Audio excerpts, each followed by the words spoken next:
My son told me I had to wake up at 5 o'clock tomorrow morning to make coffee for my daughter-in-law. It's your duty as the mother-in-law, he said. But last night, while he was fast asleep, I quietly set his alarm for 4 o'clock a.m. and got ready to pull off a little surprise they would never see coming. It's been 6 months since Terrence and Tiffany moved into my house after losing their apartment. They simply couldn't keep up with the rent. My son had lost his job at a commercial roofing company where he used to make about $600 a week. Tiffany had to shut down her nail salon after debts piled up to $8,000. They arrived with 2 massive suitcases and a showbox full of unpaid bills, promising it was only temporary until they could get back on their feet financially. Welcome to Voices of Auntie May.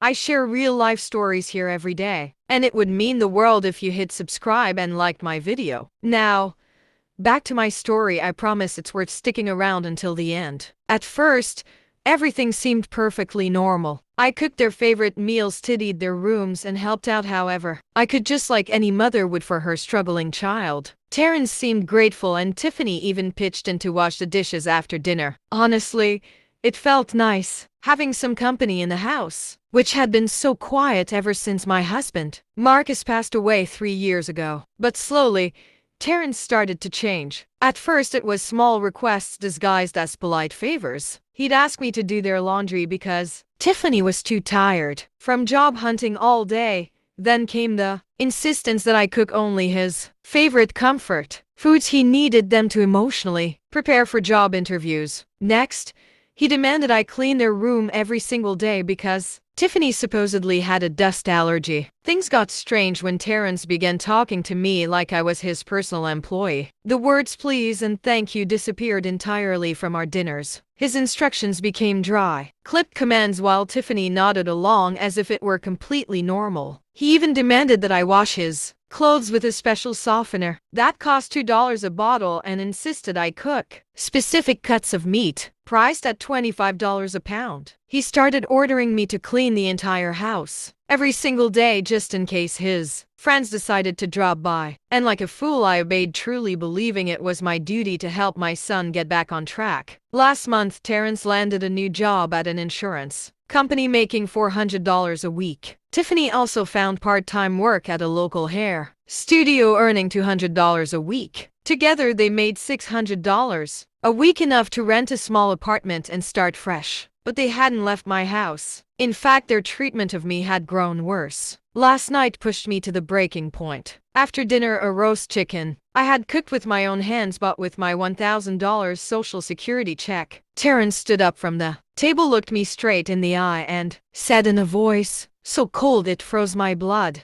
that tomorrow I had to wake up at a.m. to prepare milk and coffee for Tiffany in bed, along with French toast and fresh fruit. She was used to an early breakfast, he said, and since I was the mother-in-law, it was my obligation. Tiffany smiled from her chair, fingers brushing through her dyed blonde hair, freshly touched up at the salon she worked at every 2 weeks. As if she'd just received the greatest gift in the world, she didn't utter a single word to defend me or suggest that a 71-year-old woman didn't need to rise before dawn to serve her breakfast. She simply basked in the moment while my own son turned me into his personal maid. I stood there by the table, dirty dishes trembling in my hands, feeling like 45 years of sacrifice and unconditional love were crumbling in a single second. I thought of the decades I'd spent working double shifts at the packaging plant, waking at 5 a.m. and returning at 9 p.m. just to pay for Terrence's $10,000 vocational program. I remembered selling the gold jewelry Marcus had given me on our wedding anniversary to buy him his first motorcycle for $3,500. I had even mortgaged a house paid off after 20 years of honest work to loan him $15,000 when he wanted to start his engine repair business, which later went bankrupt due to his irresponsibility. And now there he was, standing in the living room where he once played with toy cars, ordering me to become his wife's free domestic servant. That night I couldn't sleep.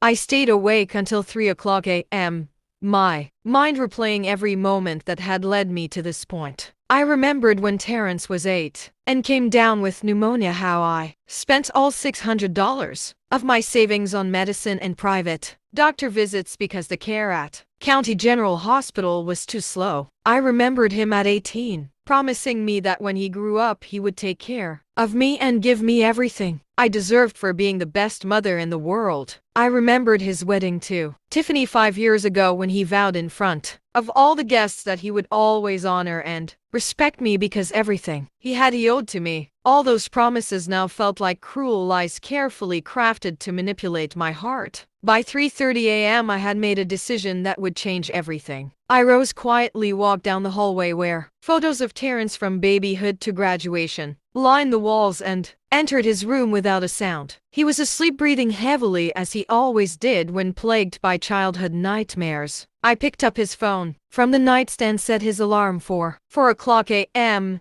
and left a note that read, "Time to make coffee for your wife like a real husband." But that was only the beginning. Back in my room, I retrieved an old notebook from my dresser, the one where I had meticulously recorded every single expense I had incurred for him over the past 20 years, loans, favors, and every dollar I had spent bailing him out of financial trouble. The total came to $75,000, a sum he had never acknowledged, never repaid, not even once. Tomorrow Terrence will wake at 4:00 a.m. and finally understand that I am no one's personal employee. He will find a detailed bill documenting every cent I have given him throughout his adult life. And then he will discover the surprise I have been secretly preparing for weeks. A surprise that will rewrite the rules of this game forever, because I have decided I will not be anyone's doormat, not even my own son who shares my last name. I thought again of when Terrence was 5 and came down with bronchitis. I sold my white gold engagement ring for $200 to cover the medicine insurance refused to pay for. Tomorrow he will finally see that every sacrifice, every sleepless night, every dollar was not a gift to be taken lightly, but a debt that will no longer go unpaid. That was just the first of countless sacrifices I made to give him everything. And now, as I wait for his alarm to ring at 4 a.m., I realize that every single one of those sacrifices has led me to this moment of humiliation, right here in my own home. Marcus and I bought this house in 1985 for $45,000 and paid it off over 20 years, making enormous sacrifices along the way. He worked in construction, earning $800 a week, while I worked at the textile mill for $600, living on $1,400 a month. We managed a $600 mortgage and survived on the rest. When Terrence was born in 1987, we converted the tool shed into his bedroom, painting it green because we couldn't afford wallpaper. The first few years were the hardest. Terrence was a sickly baby, constantly catching colds. Doctor visits cost $75 each, and medicines sometimes ran up to $100 a month. Marcus worked extra shifts on weekends, and I gave up buying new clothes for 3 years to cover everything Terrence needed. When Terrence turned 10, Marcus had an accident at the construction site and was out of work for months. I worked double shifts at the factory from 5 a.m. until p.m., earning $400 a week. Terrence was left home alone after school, and when I returned at p.m., I always found him asleep on the sofa. I would leave dinner in the refrigerator with a note reminding him how much I loved him. During those 4 months, I sold the pearl earrings Marcus had given me on our first anniversary, my father's watch that I inherited, and even the porcelain dinnerware that belonged to my grandmother. All of it went toward keeping the house running and ensuring Terrence never felt he was missing out. I never told him about our financial struggles. I wanted to protect his childhood. As Terrence entered adolescence, expenses increased. He needed new clothes every 6 months, and the athletic sneakers he wanted cost $120 a pair. His friends had video games and new bikes, and Terrence would ask why he couldn't have the same things. Marcus and I refused to let him feel inferior. We worked extra shifts for a full year to buy him a $500 mountain bike, a $400 video game console, and the same name brand clothes his peers wore. I stopped going to the hair studio and began cutting my own hair to save $60 a month. At 17, Terrence wanted to study automotive mechanics at a private vocational institute, claiming public schools didn't offer a good program. The tuition cost $10,000 a year for 2 years. Marcus and I didn't have that kind of money saved, so we mortgaged the house again, a home we had already finished paying off for the second time. We signed papers that locked us into paying $400 a month for the next 15 years. Terrence studied mechanics for almost 2 years, but he never graduated. In the final semester, he suddenly decided he didn't like getting his hands dirty with motor oil. 3 months before finishing, he dropped out completely. The $20,000 we had invested in his education was gone just like that. When I asked him why he didn't finish, he shrugged and said he had changed his mind. Now he wanted to go into sales because it was easier and he could earn more money. At 20, he got a job at a local used car lot making $300 a week plus commission. He fell in love with a Honda motorcycle that cost $3,500 and begged me for the money since the bank wouldn't give him credit. Marcus had passed away from a heart attack the year before, and I was living alone on my widow's pension of $1,000 a month, still grieving, still trying to stand on my own feet. I sold the gold jewelry Marcus had given me over our 25 years together, the wedding earrings, the bracelet from our 10th anniversary, even the necklace he gave me the day Terrence was born. In total, I got $2,800. I gave Terrence $2,500 for the motorcycle and kept $300 for my personal expenses. Terrence promised to pay me back $50 a month until the debt was settled. But after 6 months, the payments stopped. He said he had too many expenses and would pay me later when he got a better job. He never returned a single penny. At 23,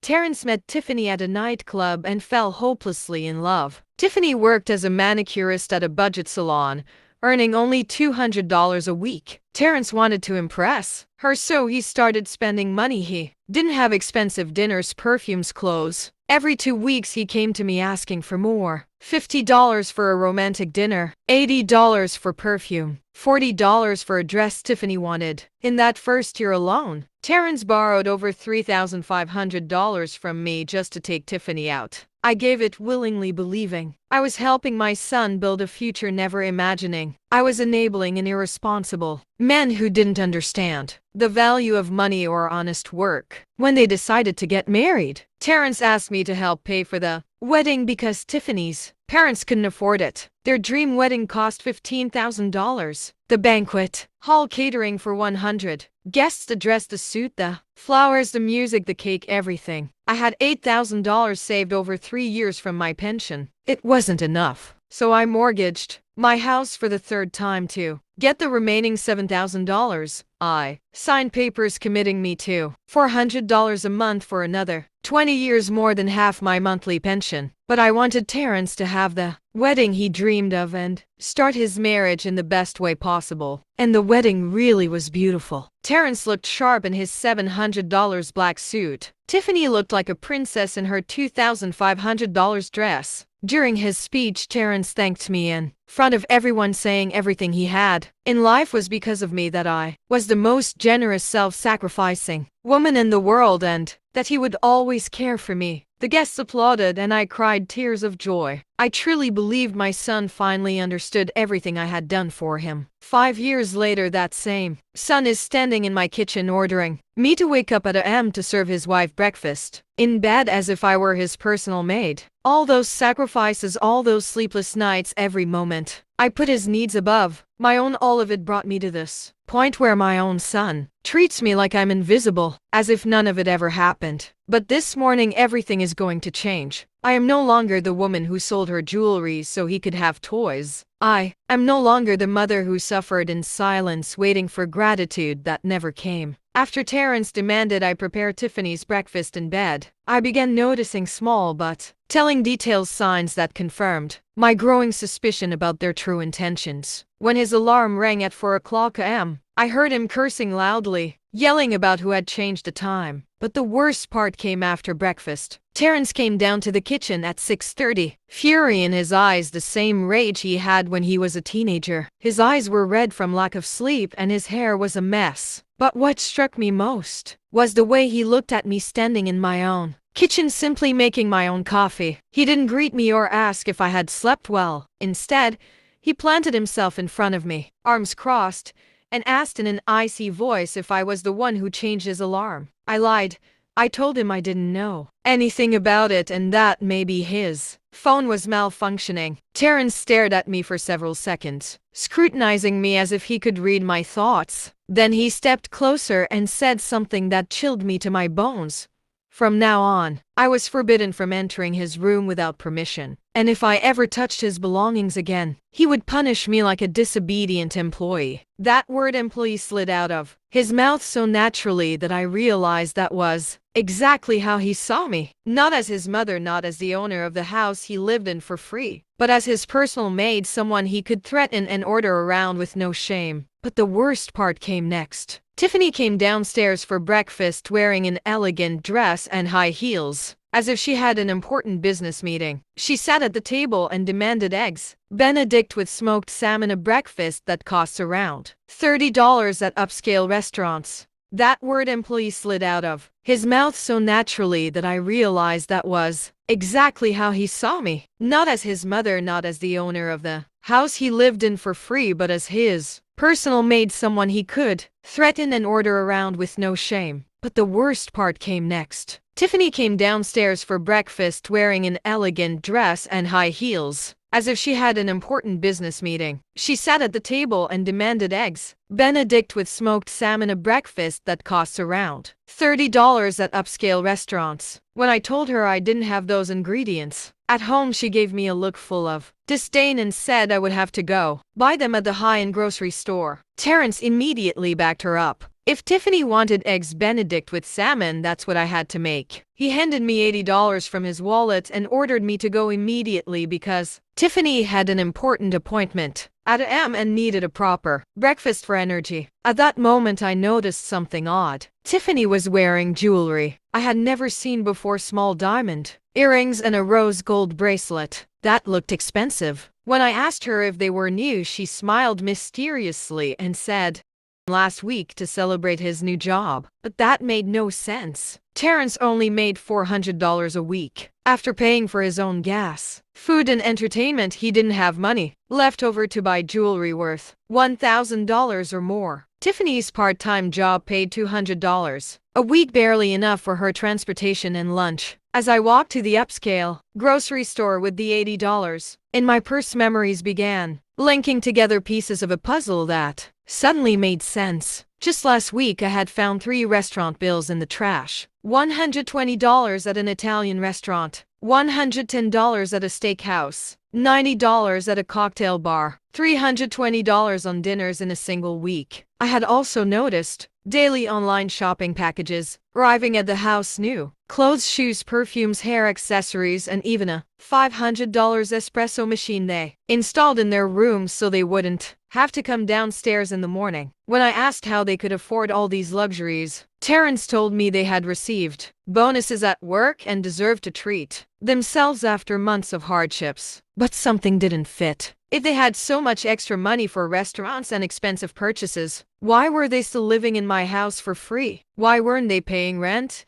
utilities, or even contributing to groceries? Why hadn't they moved into their own apartment like they promised at the store while buying smoked salmon that cost $35 a pound and ingredients for hollandaise sauce? The truth hit me like ice water. Terrence and Tiffany had found the perfect arrangement, living in a comfortable home without paying a single bill while I cooked, cleaned, and served them like a full-time domestic worker. When I returned home, I heard voices in Terrence's room and paused in the hallway. Tiffany was on the phone. What I heard confirmed my worst fears. She said she had found the perfect way to save money for the trip to Europe they wanted to take in December. Living with the mother-in-law meant they didn't have to pay rent, utilities, or food, and they had full 24-hour domestic service included. Then she laughed, a cruel, sharp laugh, as she told her friend how easily Terrence had manipulated me into believing it was my obligation as a mother-in-law to serve her like a queen. She said I was so naive and guilt-driven that they could likely live here for years while saving every penny for a down payment on a house. She even said Terrence had calculated they could save $1,800 a month living with me. In 2 years, they'd have enough for the down payment on a $200,000 house. They were using my home as their personal savings plan, and they were using me as their unpaid full-time maid. When I finished preparing the eggs, Benedictine brought the tray to Tiffany. She didn't even thank me. She took one bite, made a face of disgust, and said the hollandaise sauce was too thick. She demanded I redo it because she couldn't eat that. Terrence, sitting in bed checking his phone,